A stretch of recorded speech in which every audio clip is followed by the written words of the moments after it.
देश का सवाल और मैं हूं आपके साथ रोहित पुनेठा।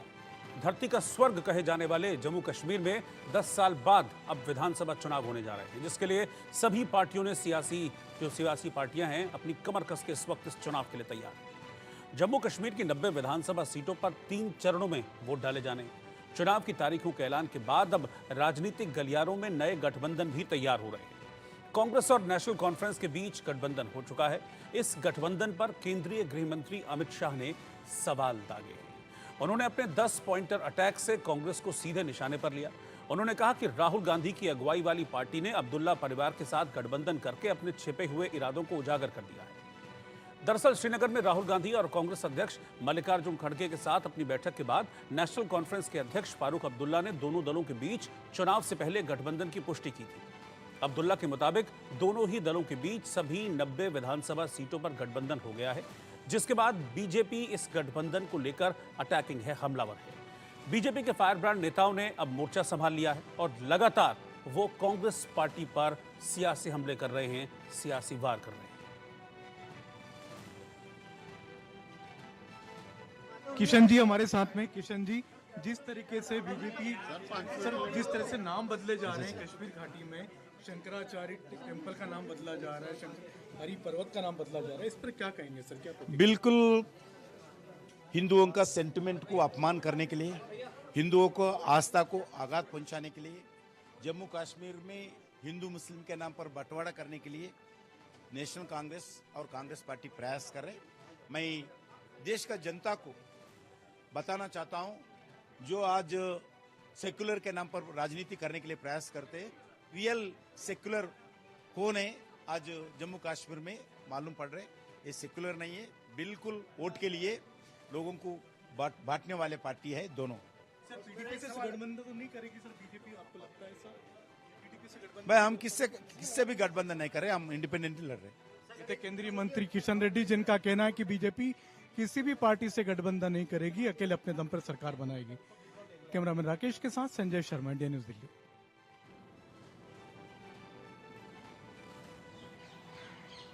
इंडी गठबंधन की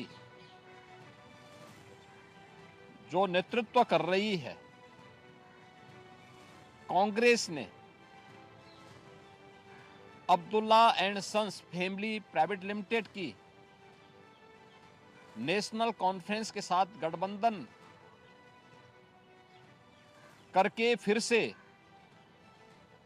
अपने राष्ट्र विरोधी मंसूबों को देश के सामने रख दिया है।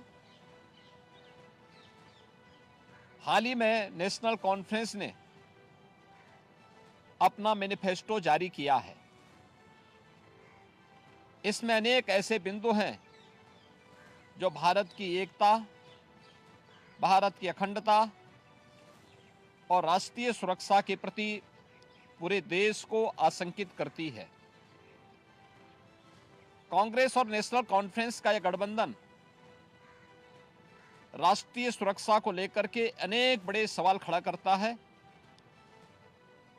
और भारतीय संविधान के प्रति सच्ची श्रद्धा और निष्ठा रखने वाले हर व्यक्ति को चिंतित भी करती है।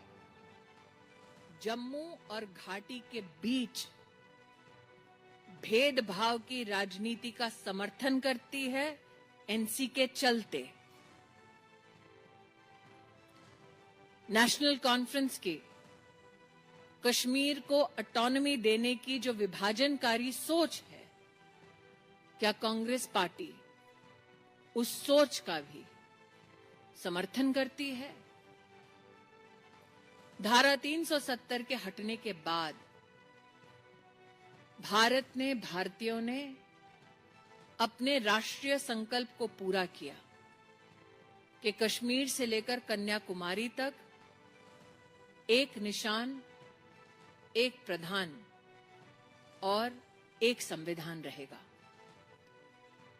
क्या नेशनल कॉन्फ्रेंस के चलते कांग्रेस पार्टी अलग झंडे के वादे का समर्थन करती है? केंद्रीय मंत्री वर्मा साहब हमारे साथ में मौजूद है। बीएल साहब, जिस तरीके से जम्मू कश्मीर में कांग्रेस और नेशनल कॉन्फ्रेंस के बीच में गठबंधन हुआ है, उसको लेकर के बीजेपी क्या संदेश देश भर में देना चाहती है? देखिए, माननीय हमारे इस देश के बहुत ही यशस्वी गृह मंत्री अमित शाह जी ने इस गठबंधन पर कांग्रेस से 10 सवाल पूछे और मुझे लगता है कि उन सवालों का मुझे ही नहीं पूरे देश को समर्थन करना चाहिए। और धारा 370 जिसकी लंबे समय से हम लोग मांग करते रहते और माननीय प्रधानमंत्री मोदी जी के नेतृत्व में यशस्वी गृह मंत्री अमित शाह जी ने उस धारा 370 को हटा करके उस जम्मू कश्मीर को विकास के रास्ते पर आगे ले जाने का काम किया है। कभी हम नारा लगाते थे, जहाँ हुए बलिदान मुखर्जी कश्मीर हमारा है, कहा तिरंगा लगाने के लिए लाल चौक पर क्या क्या नहीं करना पड़ता था। आज तिरंगा केवल शान से लाल चौक पर ही नहीं फहराता है, पूरे जम्मू कश्मीर में तिरंगा फहराता है और आवश्यकता पड़ती है हर घर तिरंगा अभियान जब चलता है तो डल झील में तिरंगा यात्रा निकाली जाती है। मैं भी जम्मू कश्मीर में बहुत सारे कार्यक्रम में जाता हूँ, तब देखता हूँ आज कोई भी कार्यक्रम होते हैं पहले शान से तिरंगा लगाया जाता है, उसके बाद राष्ट्रगान होता है, कार्यक्रम के बाद में फिर से राष्ट्रगान होता है। ये देशभक्ति का भाव और तिरंगे के सम्मान का भाव जगह है। तो जम्मू कश्मीर में माननीय अमित शाह जी ने धारा 370 हटाने के बाद में ये किया है।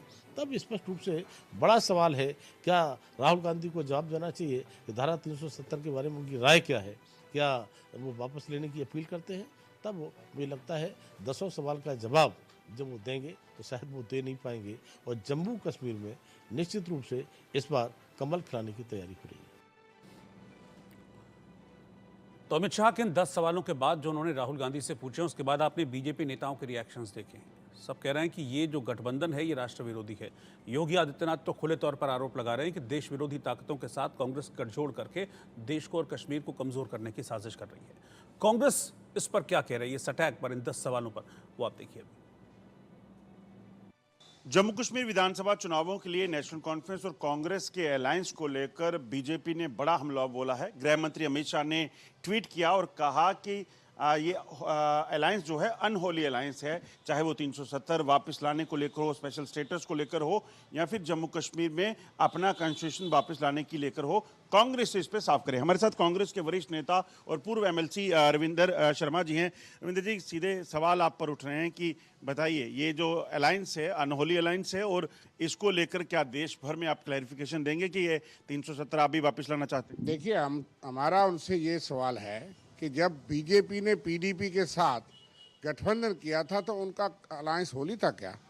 वो नॉर्थ पोल साउथ पोल की सरकार जो विफल रही और कहीं नॉर्थ पोल साउथ पोल मिलता नहीं, उन्होंने यहाँ मिला करके जम्मू कश्मीर की तबाही की। पीडीपी का एजेंडा तो नेशनल कॉन्फ्रेंस के 370 से आगे था, सेल्फ रूल, और बीजेपी का एजेंडा था 370 को हटाना।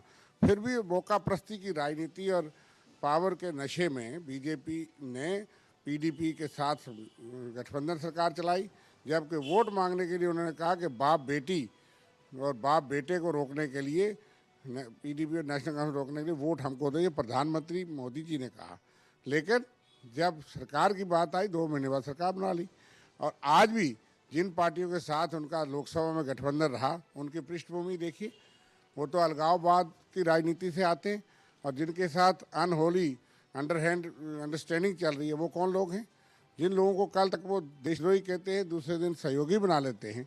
और जो आज सहयोगी होता है, सत्ता जिनके साथ शेयर करते हैं, दोनों पार्टी उनके साथ सत्ता में रह चुकी हैं, आज उनको अलगाववाद, आतंकवाद, प्रो पाकिस्तान कहना, मेन स्ट्रीम पार्टीज के लोगों को जो संविधान को मानते हैं, संविधान की शपथ लेते हैं, संविधान के तहत चुनाव लड़ते हैं, उनका नारा, उनकी विचारधारा अलग हो सकता है, लेकिन उनको इस तरह की बात करना, ये तो मौका प्रस्ती की और नेगेटिव पॉलिटिक्स। नेशनल कॉन्फ्रेंस कह रही है कि वापस जो है वो संविधान जम्मू कश्मीर का लाएंगे, फ्लैग जो है वो लाएंगे।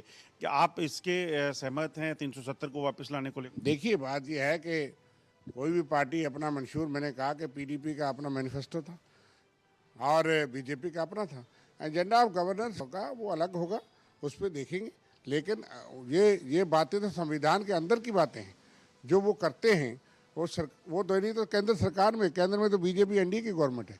अगर कोई राज्य सरकार या यूटी गवर्नमेंट केंद्र सरकार के सामने गुहार लगाएगी, तो वो तो सेंट्रल गवर्नमेंट अटानवी रिपोर्ट पेश की थी, उस वक्त तो वाजपेयी की गवर्नमेंट में एनडीए में शामिल थे नेशनल कॉन्फ्रेंस, उन्होंने रिजेक्ट कर दी, तो क्या हो गया उससे?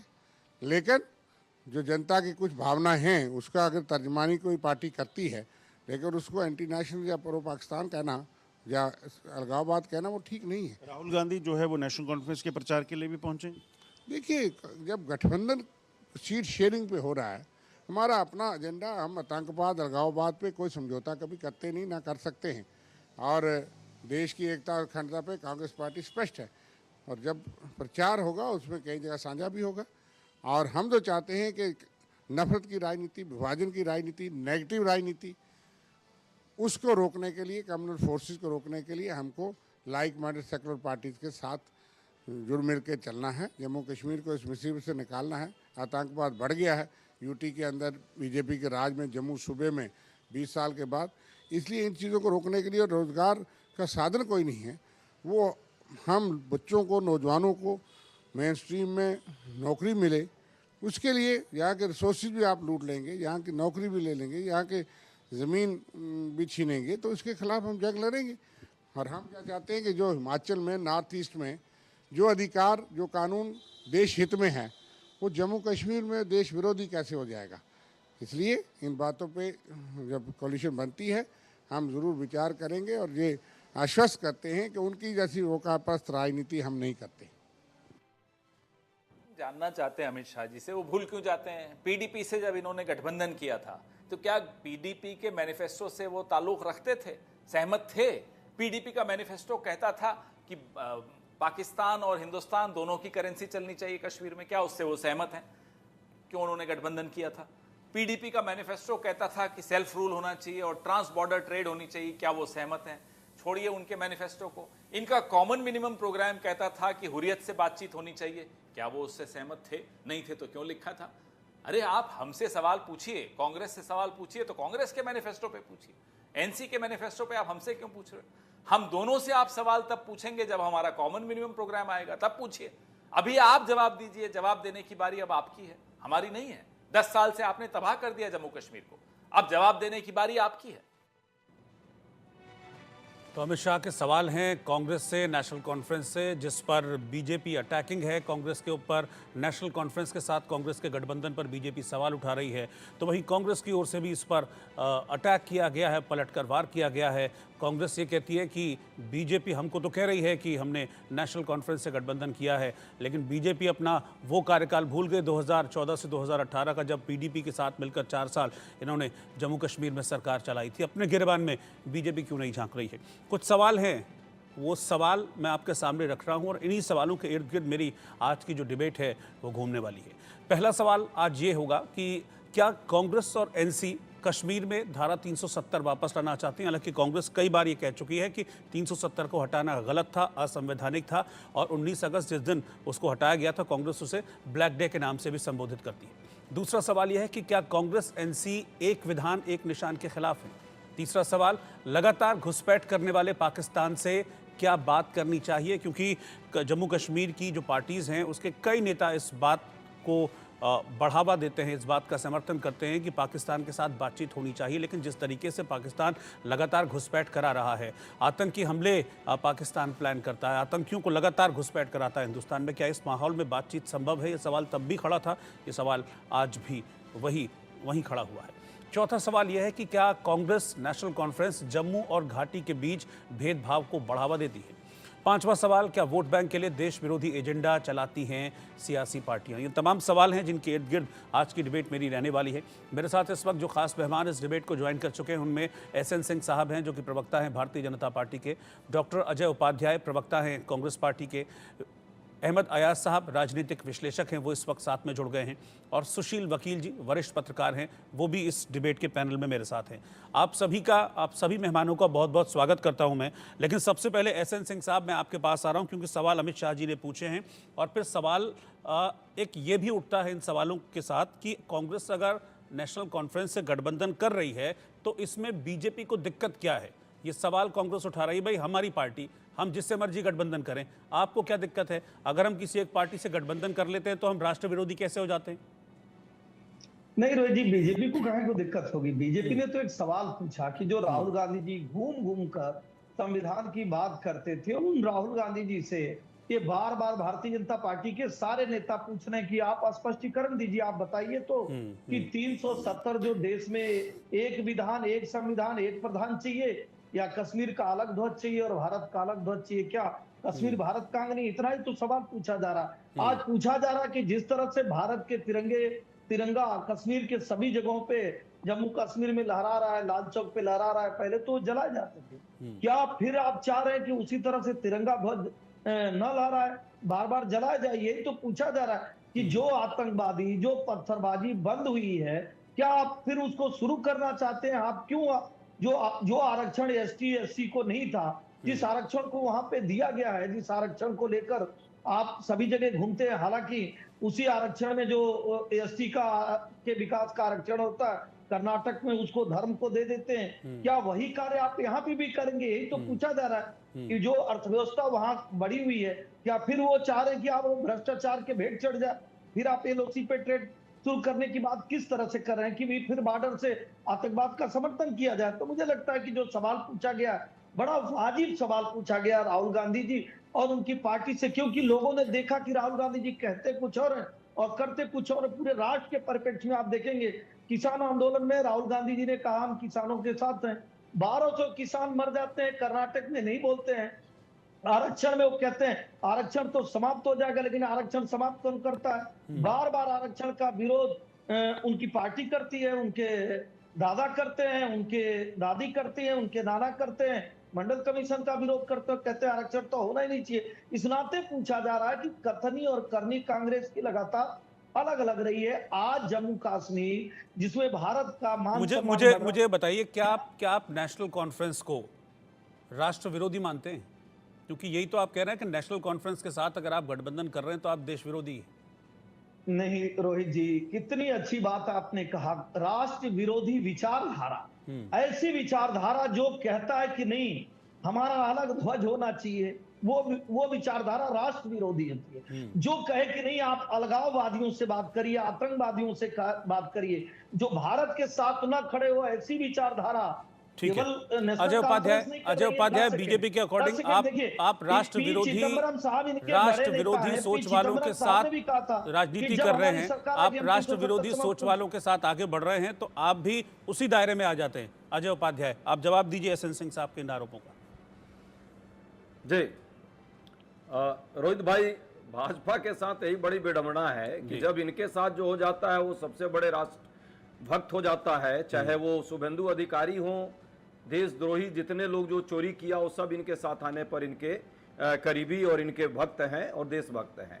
पर जो लोग इनका विरोध करे, भाजपा के एजेंडे का विरोध करे, विभाजन की जो राजनीति करते हैं, बंटवारे की राजनीति करते हैं, हिंदू मुस्लिम बंटवारे वाली जो मानसिकता इनकी है, जब इनका जो भी विरोध करेगा वो देशद्रोही हो जाएगा। और मुझे लगता है आरक्षण विरोधी सांप्रदायिकता का कहीं ना कहीं समर्थन करने वाले और जिस तरह से देश को बांटने की लगातार विभाजनकारी राजनीति ये लोग कर रहे हैं, इनका विरोध करना यदि देशद्रोह है तो मुझे लगता है कि इनको अपनी परिभाषा को पुनर्परिभाषित करनी चाहिए। हाँ, ये बात जरूर है, जम्मू कश्मीर की परिस्थिति में एक कहावत है कि कहीं ना कहीं जो है पूरी तरह से भाजपा के लोग जो हैं इंक्लूडिंग गृह मंत्री परेशान है, बौखला गए हैं। उन्हें समझ में आ गई है कि मुश्किल है, इसलिए कहावत वो जो है चोर के दाढ़ी में तिनका है। खुद इन्होंने इतनी लंबी लंबी चोरी की है, ये गवर्नर के माध्यम से जिस तरह वहां पे सारे जो फंड्स थे जम्मू कश्मीर का, सबको कहीं ना कहीं खाने का काम किया है, आतंकवादी गतिविधियां लगातार बढ़ाने का काम किया है। जिस तरह से देखा जाए तो वहां बेरोजगारी से लोग त्रस्त हैं और जिस तरह स्वास्थ्य और शिक्षा बदहाल स्थिति में है, निश्चित तौर पे आज भी मैं पूछता हूं, 10 प्रश्न इनके नेताओं ने पूछा है, मैं सिर्फ एक प्रश्न पूछूंगा इनके नेताओं से कि क्या कश्मीर घाटी में आप चुनाव लड़ेंगे? अभी तो लोकसभा में नहीं लड़ पाए, हिम्मत नहीं थी लड़ने की, यदि हिम्मत होती तो आप लड़ते, आज भी आप नहीं लड़ पाएंगे। और ये एन केन प्रकारेण इसको धार्मिक ध्रुवीकरण देने का प्रयास कर रहे हैं, पूरा देश देख रहा है। अरे भाई, पीडीपी जैसे संगठनों से आप गठबंधन करते हैं तो आप राष्ट्रभक्त हो जाते हैं। जो एजेंडा ऑफ गवर्नेंस के तहत जिस दिन वो शपथ ले रही थी, उस दिन प्रधानमंत्री जी के सामने उसने जो है पाकिस्तान की प्रशंसा वहां के मुख्यमंत्री ने की थी कि पाकिस्तान के आतंकवादियों के सहयोग से मैं ये सरकार बनाने की स्थिति में आया हूं। आप पूछिएगा जरा इनसे, और वो प्रधानमंत्री मंच पे थे, तो ये दिन भूल गए जहां तक एजेंडा और मैनिफेस्टो की बात है तो इसका मतलब इन्होंने पीडीपी के एक एक मैनिफेस्टो को मान करके साथ में गए थे कि भाई सेल्फ रूल होगा, वहां झंडे अलग अलग होंगे। यहां तक कि सरकार में रहते हुए आगजनी और जिस तरह से पत्थरबाजी होती थी, 4 साल तक सत्ता का मलाई इन लोगों ने चूसा है और पूरा देश देखा है कि ये सिर्फ हाथी के दांत खाने के अलग और दिखाने के अलग है। हाँ, एक चीज जरूर है, जिस तरह की परिस्थिति है जम्मू कश्मीर में, हम चाहते हैं कि जम्मू कश्मीर एक सेपरेट स्टेट के तौर पे जैसे उसका स्टेटहुड का दर्जा था वो बरकरार रहे। 45% के तकरीबन जो है बेरोजगारी वहां हो गई है, नौजवानों को रोजगार मिले, खाली पद पड़े हुए हैं, पिछले कई वर्षों से वहां नियुक्तियां नहीं है, ये होना चाहिए। इकोनॉमिक वायबिलिटी वहां हो ताकि लोगों का कल्याण हो।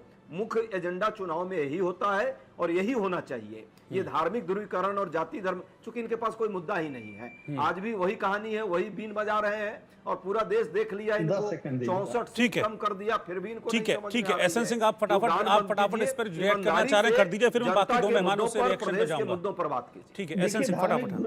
देखिए, सब लोगों ने देखा कि धार्मिक ध्रुवीकरण को कौन स्वीकारा। धार्मिक ध्रुवीकरण को स्वीकारता है जो धर्म के नाम पर बंटवारे को स्वीकार लेता है, पहली बात। धार्मिक ध्रुवीकरण को स्वीकारता है जो कहता है देश के संसाधनों पे एक अधिकार है। धार्मिक ध्रुवीकरण उस समय स्वीकारा जाता है जब किसी के लिए एक नया विधान बनाया जाता है, दूसरे के लिए अल्पसंख्यक बोर्ड बनाए जाते हैं, अल्पसंख्यक मंत्रालय बनाए जाते हैं, वक्फ बोर्ड बनाए जाते हैं। तो धार्मिक ध्रुवीकरण का कार्य पूरी देश की जनता स्पष्टता से जानती है कि कौन करता है। हम तो विकास की बात करते हैं। आप देखिए, पहले की तुलना में ज्यादा सैलानी वहां पे आ रहे हैं, वो रोजगार किसको मिल रहा। आज जो है वहां पे G20 की मीटिंग हो जा रही है, क्योंकि विदेशी जाने से डरते थे, लेकिन वहां एक ऐसा वातावरण तैयार हुआ है कि जो राहुल गांधी जी और राहुल गांधी जी के समूचे परिवार के लोग भी जहां पे जाके तिरंगा फहराने से डरते थे, आज वहां जाके आइसक्रीम खा रहे, कोई छोटी बात नहीं है। यूटी में फूड क्राफ्ट इंस्टीट्यूट लग रहा है, बायोटेक पार्क लगा है, वहां IIT IIM बने हैं, 2 एम्स बना है, जम्मू श्रीनगर स्मार्ट सिटी के रूप में तावी रिवर फ्रंट का डेवलपमेंट किया जा रहा है, जम्मू श्रीनगर से रात्रि उड़ान सेवा शुरू हो गई।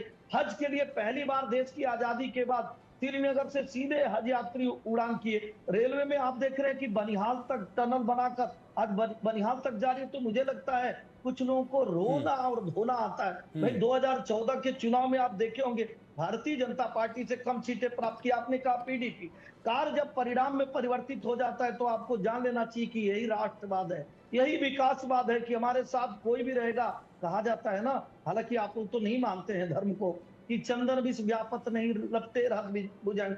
आज 370 जैसी धारा समाप्त हो गई ना। जो PDP मानती ही नहीं थी कि नहीं वहां तो अलग झंडा चाहिए, अलग संविधान चाहिए, अलग विधान चाहिए, वहां भारतीय जनता पार्टी ने भारत के ध्वज को न सिर्फ लाल चौक पे पूरे कश्मीर में फहराने का कार्य किया। आपने कहा हम चुनाव लड़ेंगे, पूरे जम्मू और कश्मीर में भारतीय जनता पार्टी चुनाव लड़ेगी। और पिछली बार कांग्रेस से ज्यादा सीटें भारतीय जनता पार्टी पाई थी। नहीं हो तो आप गणित अगर जानते हो तो निकाल के देखिए। ठीक है मैं आप लोगों के पास आऊंगा। सबसे एक रिएक्शन पहले कंप्लीट कर लूं और इस बीच में आपको अपडेट कर दूं कि वीरेंद्र सिंह जी जो कि PDP के प्रवक्ता हैं वो भी हमें इस वक्त ज्वाइन कर चुके हैं। लेकिन सुशील वकील जी, मैं आपके पास आ रहा हूं।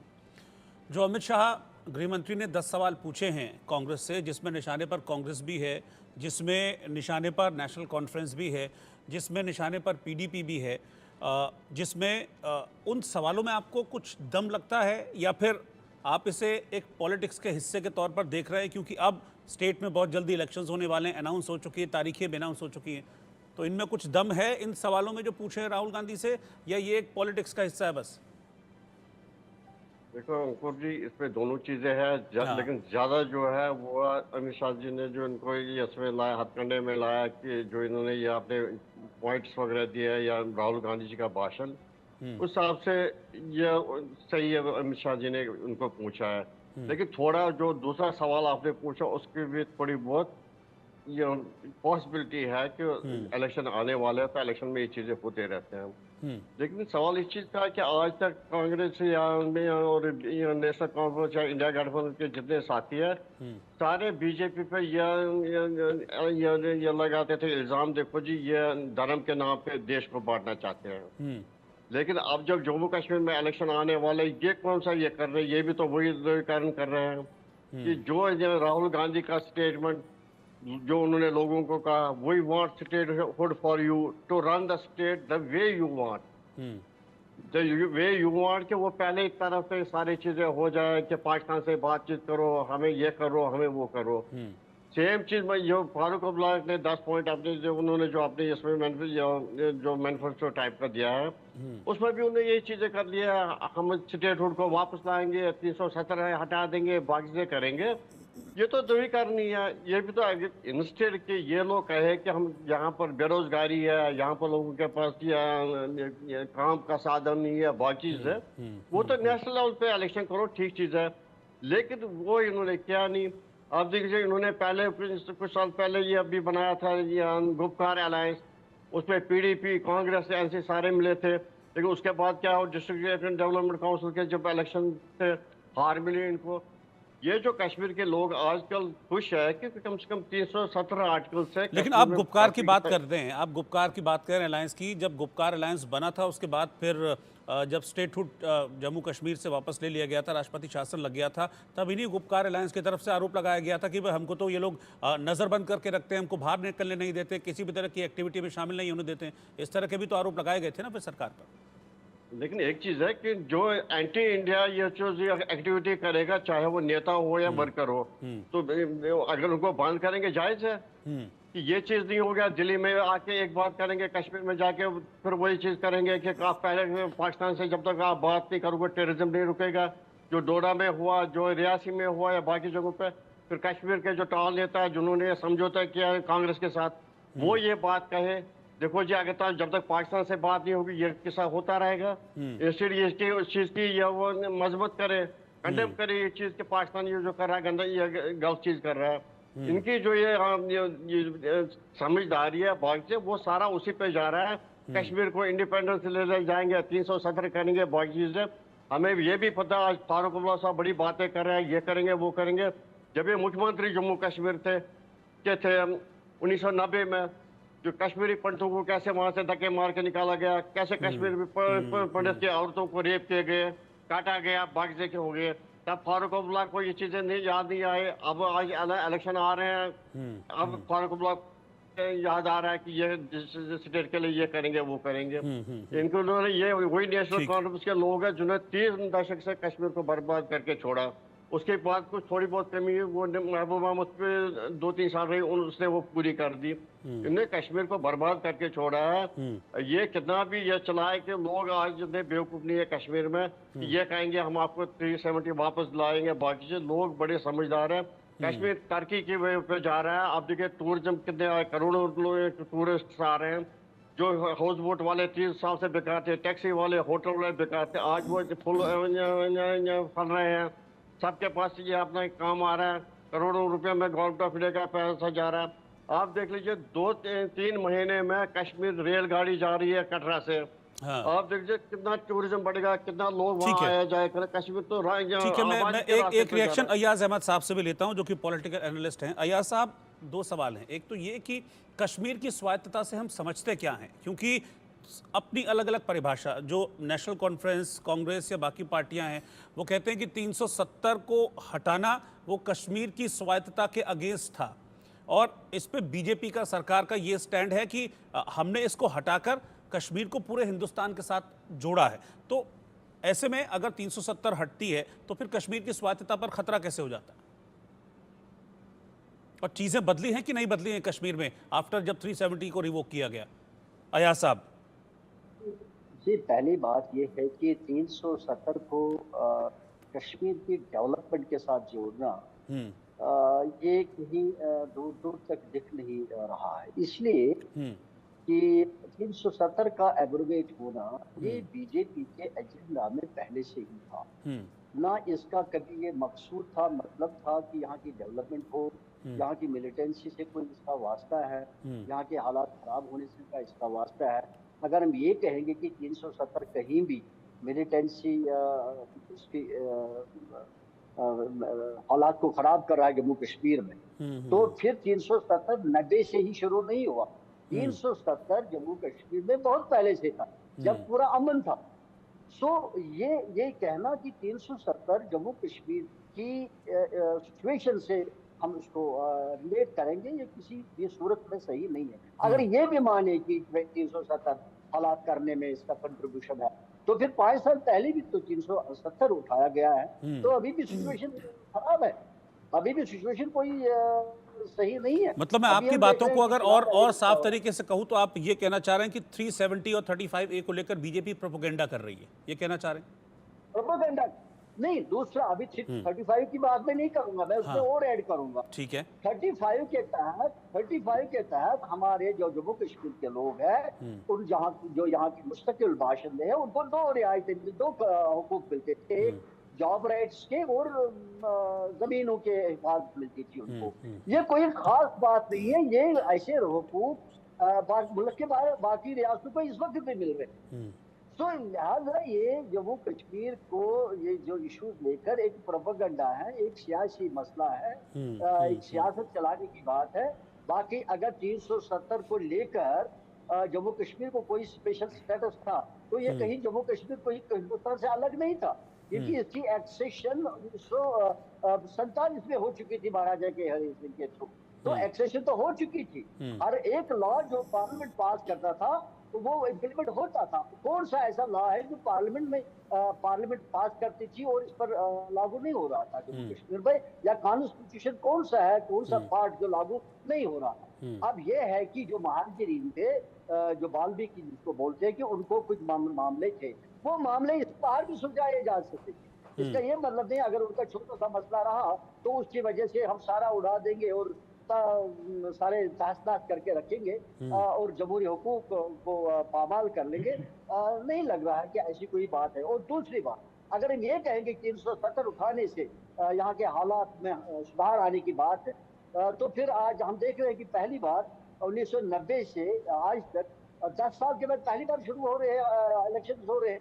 अगर ये माने कि हालात बहुत सुधर गए 370 उठने के बाद, तो फिर इलेक्शन नॉर्मल टाइम से होनी चाहिए थे। और ये पहली बार है कि जब 10 साल के बाद इलेक्शन हो रहे हैं और अभी भी सिचुएशन जम्मू में खराब हो रही है, अभी भी चिनाब वैली में खराब हो रही है और कश्मीर के इलाकों में खराब हो रही है। इसका मेरा मतलब कहने का है कि 370 को इसके सारे के साथ रिलेट करना ये कोई मतलब नहीं है, क्योंकि ये जम्मू कश्मीर के हित में नहीं था, बल्कि ये बीजेपी का एक पॉलिटिकल एजेंडा था जो उन्होंने ये दिया था कि इसको हमने उठाना है, तो उसने उनको पूरा किया। उस हद तक तो उन्होंने सही किया, अपने एजेंडा को पूरा कर दिया। अगर ये कहना कि जम्मू की तरक्की के लिए, श्रीनगर की जम्मू कश्मीर की तरक्की के लिए, मुझे आज तक बताइए कि फिर क्या हुआ, कौन सी तरक्की हुई। अगर हम ये कहेंगे कि इंडस्ट्रीज नहीं बनती थी यहाँ, प्राइवेट इंडस्ट्री, मुझे ये याद है कि गवर्नमेंट ऑफ इंडिया की यहाँ इंडस्ट्रीज बनी थी, बड़ी मेजर इंडस्ट्रीज सेटअप हो चुकी थी कश्मीर में, जहाँ हिंदुस्तान मशीन टूल्स की एक बहुत बड़ी कंपनी 71 में यहाँ सेटअप हो चुकी थी। लेकिन कुछ आंकड़े हैं अयाज साहब जो ये कहते हैं कि अब कश्मीर में टूरिस्ट का जो आंकड़ा है, जो संख्या है टूरिस्ट की, वो ऑल टाइम हाई हो चुकी है, इन्वेस्टमेंट काफ़ी बढ़ा है। एक वो पत्थरबाजी को लेकर जो युवाओं के हाथ में पत्थर हुआ करते थे, उनकी घटनाएं जीरो हो गई हैं, तो फिर ये क्या है? ये सही बात है, जो पत्थरबाजी के घटनाएं हैं उसमें कभी बाधा आ गई है, वो सही बात मानेगी। लेकिन ये कहेंगे इसमें 2 चीजें हैं ना, मतलब पत्थरबाजी घटी है तो दैट मींस कि समथिंग इज गोइंग प्रोडक्टिव, कुछ प्रोडक्टिव हो रहा होगा। वो युवा जो पत्थरबाजी में इन्वॉल्व हुआ करते थे, किसी के बहकावे में आकर या किसी भी वजह से वो पत्थरबाजी छोड़ रहे हैं, तो दैट मींस कि they are doing some productive. Ankur ji, इनसे पूछ लीजिए कि एक टाइम था कश्मीर में 5 बजे के बाद सारा ये ब्लैकआउट होता था, कोई दुकान नहीं खुली रहती थी, कोई घर से बाहर नहीं निकलता था। आज कश्मीर की ऐसी हालत है, रात के 11 बजे 12 बजे तक लोग सैर करते रहते हैं, घूमते रहते हैं। ये तो वही है, ये 370 मैं खुद इस बात का गवाह रहा हूँ। मैं गया था श्रीनगर, शाम को 7 बजे देखा तो सारी दुकानें बंद हो गई थी। पहले शाम को 7 बजे सब दुकानें बंद हो गई थी, लेकिन अब देर तक खुली रहती है। कंप्लीट करने दीजिए, हाँ ठीक है, बोलिए, फिर मैं वीरेंद्र साहब के पास जाऊंगा। इसे कोई इनकार नहीं करता है कि भाई ये सुधार आया है, लेकिन ये सुधार इसलिए नहीं आया कि 370 उठ गया। ये सुधार इसलिए आया कि यहाँ एक तो 35 साल से ये चलता आया, कितनी देर चलेगा, एक वो। दूसरा, सिक्योरिटी का कमबैक काफी रहा है और सिक्योरिटी की प्रेजेंस भी अभी बहुत ज्यादा है, ऐसा नहीं है। हर एक चप्पे पर यहाँ सिक्योरिटी है और किसी के लिए भी मूवमेंट करना मुश्किल है। वो यही नहीं है कि हालात इस तरह के 370 उठाया तो 370 ने कमाल किया, ऐसा कोई नहीं है। बल्कि मैं एक सवाल आपसे पूछना चाहता हूँ और स्टेबिलिटी का कम मैं एक सवाल ठीक है, पहले आप पूछ लीजिएगा। मैं वकील साहब मैं आपके पास आऊंगा, सुशील वकील मैं आपके पास आऊंगा। एक मिनट, एक रिएक्शन मुझे यहाँ पर पहले वीरेंद्र सिंह से लेने दीजिए, वो भी काफी देर से जुड़े हुए हैं, थोड़ा लेट जुड़े, लेकिन एक रिएक्शन मैं उनसे ले लेता हूं।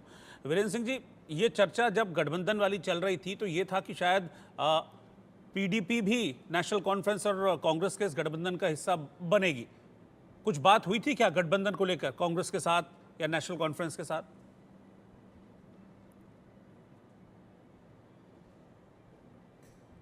मुझे लगता है कि शायद उनसे संपर्क टूट गया है मेरा। ठीक है वकील साहब, आप सुशील वकील आप अपना सवाल पूछ लीजिए, फिर मैं एसएन सिंह से आपके पास जाता हूँ। जी अंकुर साहब जी, साहब कह रहे हैं कि आर्टिकल 370 से कोई फर्क नहीं पड़ा, पहले भी ऐसा हो रहा था। इनको बता दीजिए 35 साल से कश्मीर आग में जल रहा था, सबसे किसने सोचा ये कि टूरिस्ट आने चाहिए, बाकी चीजें। और आर्टिकल 370 के बाद ये सबसे बड़ा ये हमारे पास एक एग्जाम्पल है कि कश्मीर कैसे तरक्की कर रहा है। दूसरा एजाज साहब बार बार कह रहे हैं आर्टिकल 370 जो था वो हमें ये था वो था, ये उस टाइम 47 जवाहरलाल नेहरू की गलती की वजह से यूएन में जो चला गया था, जो जाना नहीं चाहता, चलो वो भी जो हुआ उसका हो गया। अब क्या हुआ, कुछ सालों दशकों से क्या हो रहा है, कश्मीर में गवर्नमेंट ऑफ इंडिया अरबों रुपया कश्मीर भेज चुका है, और जो आज तक कुछ परिवारों में ही बांटा जाता था। गरीब लोग जो था गरीब ही रह जाते थे। आप एक मिसाल से जो जेल डाल है वो 30 किलोमीटर पे फैला हुआ था, और जो समेट गया 7 किलोमीटर पे, क्योंकि जो इनके अपने वर्कर थे या रिश्तेदार वगैरह थे, सबों ने उसमें मिट्टी डाल के वो अपने मकान बना दे दिए। अब जो लोग थे उन तक कोई फायदा नहीं पहुंचा था।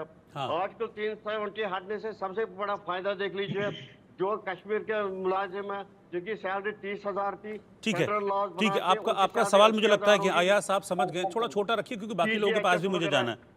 अय्याज साहब आप इस पर जवाब देना चाहेंगे? ब्रीफ में हाँ, ब्रीफ में, बहुत लंबा चौड़ा नहीं, क्योंकि मुझे फिर बाकी दो मेहमानों के पास और जाना है। जहाँ तक टूरिस्ट का इनफ्लो की बात है, इस साल बेशक 2 साल से बढ़ रहे हैं टूरिस्ट, उसमें कोई शक नहीं है। लेकिन ये नहीं कि यार टूरिस्ट नहीं आते थे, बिल्कुल आते थे। अलबत्ता जब यहाँ मिलिटेंसी बहुत ज्यादा चरण पर थी तब उस वक्त हालात खराब होते तो नहीं आते थे, लेकिन आहिस्ता आहिस्ता टूरिस्ट आने लगे। अब आहिस्ता आहिस्ता बढ़ रहा है। जहाँ तक दूसरी बात चलिए, ये आप मान रहे हैं कि कुछ चीजें सुधर रही हैं जम्मू कश्मीर में, चीजें सुधर रही हैं, वो दिख भी रहा है। मतलब फिगर्स उसको कहती हैं, फिगर्स तो झुटलाते नहीं हैं, फिगर्स तो हमने भी पढ़ी हैं, कई चीज हमने भी अपनी आंखों से देखी है, जो दिख रहा है चीजें। आर्टिकल 370 हटने के बाद, ठीक है, हाँ ठीक है, ठीक है। डॉक्टर अजय उपाध्याय मैं आपके पास आ रहा हूँ, आपसे एक सवाल लूंगा और फिर मुझे लगता है इसका काउंटर जो है एसएन सिंह साहब भी करना चाहेंगे। आपके ऊपर यह आरोप है डॉक्टर अजय उपाध्याय कि आप एक ऐसी पार्टी के साथ गठबंधन में आए हैं जम्मू कश्मीर में जो पाकिस्तान के सिंपैथाइजर वाले बयान देती है। ऐसा लगता है उनके बयानों से कि वो पाकिस्तान के सिंपैथाइजर है। मैंने सुना कई बार फारूक अब्दुल्ला के स्टेटमेंट को लेकर, वो बार बार पाकिस्तान से बातचीत की हिमायत करते हैं, वकालत करते हैं कि बात करो, पड़ोसी हैं। लेकिन मुझे समझ में नहीं आता है कि जब लगातार वो लोग घुसपैठ कराते हैं, जब लगातार वो लोग आतंकियों को अंदर घुसाते हैं, ड्रोन के जरिए हथियार यहाँ पर भेजते हैं, तो ऐसी कंट्री जो घोषित आतंकी एक तरीके से, उससे हम बात कैसे करें?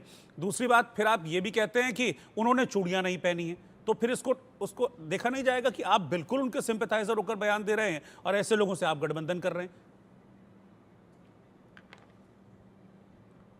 एक डिप्टी कमिश्नर हमारे हैं, भारत के deputy commissioner, high commissioner Pakistan में, सुरेश कुमार जी। अभी मैं उन्हीं का स्टेटमेंट देख रहा था, वहां के अखबारों में छपा है, और ऑलरेडी ये वहां के जो Lahore chamber of commerce and industry में उन्होंने अपने स्पीच दिए कुछ ही दिन पहले, और उन्होंने उसमें स्पष्ट तौर पे जो वो उनका स्पीच है, उस स्पीच में मेंशन है, बोलते हैं कि हम भारत के जो है पाकिस्तान के साथ बेहतर संबंध चाहता है, क्योंकि हम अपना भूगोल नहीं बदल सकते। उन्होंने कहा हम पाकिस्तान के साथ संबंधों की ओर बढ़ भी रहे हैं, और पाकिस्तान के साथ हमने व्यापार नहीं रोका, पाकिस्तान ने हमारे साथ व्यापार रोका, हम व्यापारिक संबंध भी आगे बढ़ाना चाहते हैं। ये ऑफिशियल स्टेटमेंट भारत सरकार का है। यदि ये नहीं है तो इस सुरेश कुमार जो डिप्टी हाई कमिश्नर हैं भारत के पाकिस्तान में, उनको अभी इसी वक्त सैक कर देना चाहिए। अब बात आती है जो आपने प्रश्न पूछा है, मैं उसी का एक तरह से ये जवाब है। भारत सरकार प्रधानमंत्री जी के निर्देश पे ये सारी काम करे वो ठीक है। यदि कोई व्यक्ति व्यापारिक संबंध को बात कर रहा है वो भी इसलिए किया क्योंकि उसे पता है कि कश्मीर के सर्वाइवल के लिए व्यापारिक संबंध होना उचित है। जहां तक बात जम्मू कश्मीर में और फारूक अब्दुल्ला से इनको इतनी नाराजगी है, तो भाई फारूक अब्दुल्ला के साथ आपने तो कई सालों तक सरकार बनाए। अभी कुछ ही दिन पहले प्राइम मिनिस्टर आवास में बुला करके उनको चाय नाश्ता करा रहे थे, तब क्या वो दुश्मन आपके नहीं थे? पीडीपी जैसे संगठनों के साथ जो ऑलरेडी सेल्फ रूल की बात कर रही है, उसके साथ आप रिलेशन बना रहे हैं और यहाँ पे ज्ञान बघाड़ रहे हैं। बात स्पष्ट है, जानिए रोहित भाई, ये देश के लोग को जानना चाहिए। जब से जम्मू कश्मीर में इनका शासन, जिस तरह से इन्होंने वहां शासन हड़प लिया है, वहां के लोगों के अधिकारों को हड़पा है, तब से वहां लगातार आतंकवादी घटनाएं बढ़ी हैं। 19 के बाद से 638 आतंकवादी घटना हुई है। तीसरे टर्म में जब प्रधानमंत्री जी हैं, अभी तक 26-27 आतंकवादी मेजर घटनाएं घट गई। और अब तो जम्मू के अंदर आप देखिए कि वैष्णो माता के यहाँ जाने के क्रम में हमारे दिल्ली के कई उसमें नागरिक हताहत हुए और मारे गए, ये आतंकवादी घटनाओं के कारण। तो आतंकवादी घटनाएं लगातार बढ़ी। जो कश्मीरी पंडित थे जिनको विस्थापन की बात थी, एक नहीं हुआ बल्कि उल्टे घाटी से वो लोग विस्थापित हो गए। बाहरी जो लोग वहां मजदूरी करने गए थे उनको भी हताहत होना पड़ रहा है। सिक्योरिटी मैनेजमेंट के तहत किसी तरह उसको बंधक बनाकर इन्होंने जरूर प्रयास किया है, लेकिन सच्चाई है, पूरा देश देख रहा है, जम्मू कश्मीर की आंतरिक हालत खराब है आज भी।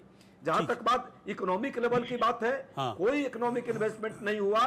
प्रधानमंत्री जी की घोषणा के बाद भी 3% आज तक जो वहां पे इन्वेस्टमेंट हुआ है, जो 100% जो वहां पे एमओयू हुआ था। जिस तरह से वहां पे 18% से ज्यादा बेरोजगारी दर है, नौजवान दर दर भटक रहे हैं, 65% सरकारी नौकरियां खाली पद पड़े हुए हैं, कोई भर्ती नहीं हो रही है। ये इसी का जवाब ये विधानसभा चुनाव में देखिएगा वहां की जनता देगी। और यदि ये सब अच्छा किए थे तो कश्मीर में क्यों नहीं मोदी जी अपने लिए वोट मांगने गए थे जब वो प्रधानमंत्री का पद पा रहे थे? चुनाव में तो उन्होंने लड़ाया ही नहीं अपने कैंडिडेट को। कश्मीर घाटी में एक कैंडिडेट लड़ाया हो तो पूछ लीजिए, क्यों नहीं लड़ाया? इसका मतलब ये जानते हैं कश्मीर घाटी में इनकी पॉलिसी और इनके कारण वहां पे जो है। स्क्रीन पर एसएन सिंह साहब को भी रखा जाए, एसएन सिंह साहब को भी स्क्रीन पर रखा जाए। एक तरफ एसएन सिंह साहब रहेंगे, एक तरफ डॉक्टर अजय उपाध्याय। एसएन सिंह, आप जवाब दीजिए इनका। बहुत सारे सवाल आपके ऊपर खड़े किए हैं। आप राहुल गांधी से पूछ रहे हैं अमित शाह जी, या आपसे पूछ रहे हैं? रोहित जी, मुझे लगता है कि जैसे अजय जी को आपने समय दिया, 2-3 मिनट मुझे भी देंगे, मैं अपनी बात को कर फिर आप जो भी कहे जी। देखिए रोहित जी, कांग्रेस और पाकिस्तान में कोई बहुत अंतर नहीं है। वो कांग्रेस भी कहती है कि लोकतंत्र नहीं भारत में है, पाकिस्तान भी कहता है। ईवीएम पर कांग्रेस भी सवाल उठाती है और पाकिस्तान भी उठाता है। सुप्रीम कोर्ट पर कांग्रेस भी सवाल उठाती है और पाकिस्तान भी उठाता है। 26/11 पे भी सवाल उठा रखे हैं, संस्थागत। देखिए जिन मुद्दों पर मैंने बात की उसका जवाब उठाती है और पाकिस्तान। मैं नहीं कह रहा हूँ कि भाजपा अंग्रेजों की दलाली करती है, अमेरिका की दलाली करती है और अडानी की दलाली। थोड़ा सा मुद्दों पर बात होगी, मुद्दों पर बात होगी। कांग्रेस पार्टी को ये पाकिस्तानी पार्टी घोषित करे, मैं कैसे इनको चुप रहूंगा? सुनिए डॉक्टर अजय उपाध्याय, कैसे मैं मान जाऊंगा? डॉक्टर अजय उपाध्याय, देखिए जब आप सवाल खड़े कर रहे थे, आ रहे हैं, मैंने तो कभी बोला नहीं, मैं तो अब आप जो सवाल है उनका जवाब दीजिएगा, ठीक है? थोड़ा सा पेशेंस रखिए, वो आप, मैं फिर आपको मौका दूंगा। अजय जी, हाँ, मैं फिर आपको मौका दूंगा, उनको कहने दीजिए। आज देश की जनता देखे कि यही कांग्रेस है, कांग्रेस तिलमिला जाती। जम्मू कश्मीर, आज कश्मीर की जो भी समस्या इतने दिन तक हुई थी, उसके देर में ही पंडित जवाहरलाल नेहरू और कांग्रेस पार्टी है। आज भी देखिए इनकी पार्टी के नेता मणिशंकर अय्यर है, भारतीय जनता अनपढ़ आदमी है, जाके ये कहते हैं कि नहीं, भारत में अगर आपको संस्था को बदलना है, प्रधानमंत्री को बदलना है, अरे इस तरह की शब्द मत बोलिए सर, प्लीज। ऐसे बेवकूफ आदमी को, जिसको बुद्धि नहीं है कि अपने समय में बोलना है कि नहीं बोलना है, बीच में भारी बेवकूफी है, भारी बेवकूफ बीच में थोड़ा भी बोल रहा है भैया, जिसको जानकारी नहीं कि पूरे देश में इनकी पार्टी कहीं, आपको जानकारी है कि आपकी